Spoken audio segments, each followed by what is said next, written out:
Assalamualaikum, halo semuanya, selamat pagi. Hari ini saya akan membahas tentang penerapan ilmu ekonomi dalam kehidupan sehari-hari. Nah, sebelum mulai, saya akan memperkenalkan kelompok kami, yaitu ada Ana Rakailunisa, Halo, nama saya Ana Rakailunisa. Asti Amanta Taskia, Halo, nama saya Asti Amanta Taskia. Muhammad Ilyas, Suban Aryan, Halo, saya Subanarian. dan termasuk saya, Gading Viro. Total orang di kelompok kami ada 6. Oke, mari kita mulai. Hari ini kita akan membahas tentang penerapan ilmu ekonomi dalam kehidupan sehari-hari. Nah, untuk pembahasan pertama ini akan dibacakan oleh Asti Amanta Taskia. Ilmu ekonomi. Daftar isi. Yang pertama itu ada sejarah. Di sejarah ini perkembangan dari awal hingga saat ini. Yang kedua itu ada pembagian kategori ilmu ekonomi dan pembagian fokus kajiannya. Yang ketiga itu ada penerapan dalam kehidupan sehari. 1. Sejarah ilmu ekonomi. Setiap manusia mempunyai keinginan dan kebutuhannya masing-masing. Manusia pasti akan melakukan berbagai upaya untuk memenuhi kebutuhan dan keinginannya tersebut. Fenomena ini menunjukkan bahwa manusia adalah Homo economicus. Istilah economicus berasal dari bahasa Yunani yaitu oikonomikos. Kata oikonomikos artinya adalah pengelolaan ladang, yang merupakan mata pencarian masyarakat pada zaman itu. Istilah ini awalnya dicetuskan oleh seorang filsuf Yunani yang bernama Xenophon. Dikisahkan ekonomikos adalah cara mengelola ladang agar dapat memenuhi kebutuhan keluarga dan warga polisi kota. Kata oikonomikos ini kemudian berkembang hingga muncul istilah Homo economicus, manusia ekonomi yang dipahami sebagai upaya manusia untuk memenuhi kebutuhan dan keinginannya. Ilmu ekonomi pertama kali dicetuskan oleh Adam Smith pada bukunya yang berjudul The World of Nations pada tahun 1776.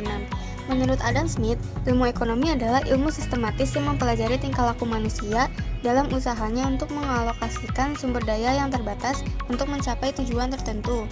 Berkat gagasan-gagasannya, Adam Smith kemudian dikenal sebagai Bapak Ilmu Ekonomi. Salah satu gagasan Adam Smith yang paling penting dan terkenal adalah teori invisible hand.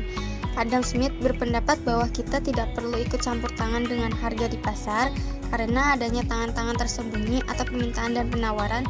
Hal ini mendukung terbentuknya sistem ekonomi pasar. Setelah beberapa perkembangan, terciptalah sistem barter, barang ditukar barang, untuk memenuhi kebutuhan yang semakin beragam. Namun, manusia kemudian menyadari bahwa sistem barter memiliki kekurangan. Pada sistem barter tidak terdapat satuan ukur yang jelas antara satu barang atau jasa terhadap barang dan jasa lainnya. Oleh karena itu, sistem barter ini kemudian dianggap tidak efektif untuk memenuhi kebutuhan. Seiring perkembangan peradaban, manusia kemudian menemukan satuan alat hitung dalam sistem perdagangan yang sekarang kita kenal dengan sebutan uang. Dengan kejelasan satuan alat hitung, maka manusia semakin mudah dalam mendapatkan barang atau jasa yang mereka butuhkan. 2. Pembagian ilmu ekonomi.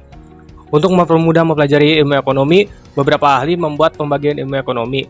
Setidaknya, terdapat 3 kategori ilmu ekonomi. Pertama, ilmu ekonomi deskriptif yang mendeskripsikan kenyataan suatu kondisi dan persoalan ekonomi.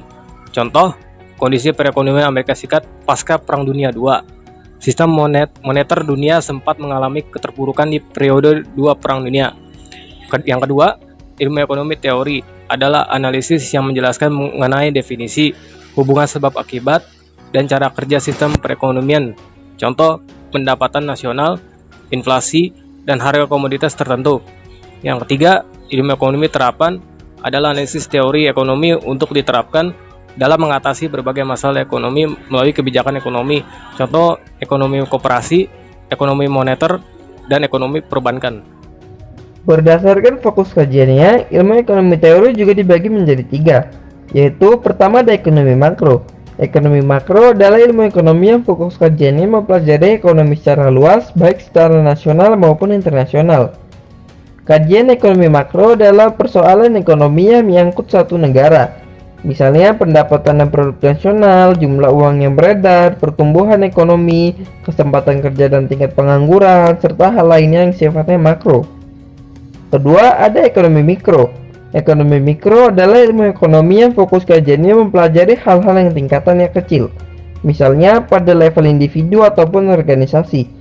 Sebagai contoh, laba rugi suatu perusahaan, keputusan konsumen ketika melakukan transaksi, dan lain sebagainya. Ketiga, ada ekonomi syariah. Ekonomi syariah merupakan ilmu yang mempelajari upaya manusia untuk memenuhi kebutuhannya dengan cara yang sesuai dengan ajaran agama Islam. Ekonomi syariah akan selalu mengacu kepada Al-Quran dan hadis sebagai sumber ajaran agama Islam. Contoh aplikasi dari ekonomi syariah adalah bank syariah, badan wakaf, hingga badan zakat. Walaupun berdasar pada ajaran agama Islam, ekonomi syariah dapat dipelajari dan dimanfaatkan oleh siapa saja serta tidak terbatas pada agama seseorang. 3. Penerapan dalam kehidupan sehari-hari. Contoh penerapan ilmu ekonomi dalam kehidupan sehari-hari. Selama kita beraktivitas, sebenarnya sudah menerapkan ilmu ekonomi. Berikut ini ada beberapa contoh penerapan ilmu ekonomi dalam kehidupan sehari-hari. Yang ke-1, melakukan penawaran barang atau jasa. Yang kedua, mempertimbangkan barang atau jasa yang ingin kamu beli. Yang ketiga, membandingkan harga barang dengan penjual lainnya. Yang keempat, mencari diskon besar-besaran. Yang kelima, menyisihkan hasil untuk kebutuhan mendesak. Bukan dengan emas atau perak, tapi dengan tenaga kerja, bahwa semua kekayaan dunia pada awalnya dibeli. Adam Smith.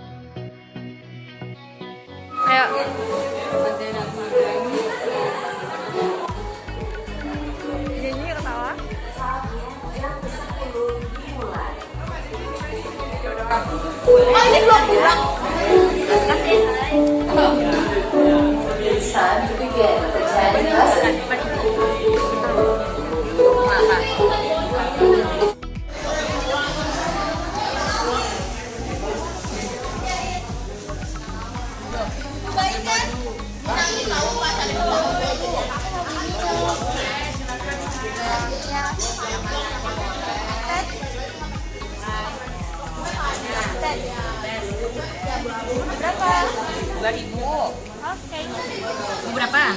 Satu cukup. Ayo, makasih. Yuk, mari. Makasih ya, Kak. Oke, segini saja penjelasan dari kita tentang ilmu ekonomi ya. Saya harap penjelasan tadi dapat dimengerti oleh kalian. Mohon maaf jika ada salah kata dari kita. Cukup sekian dan terima kasih. Wassalamualaikum.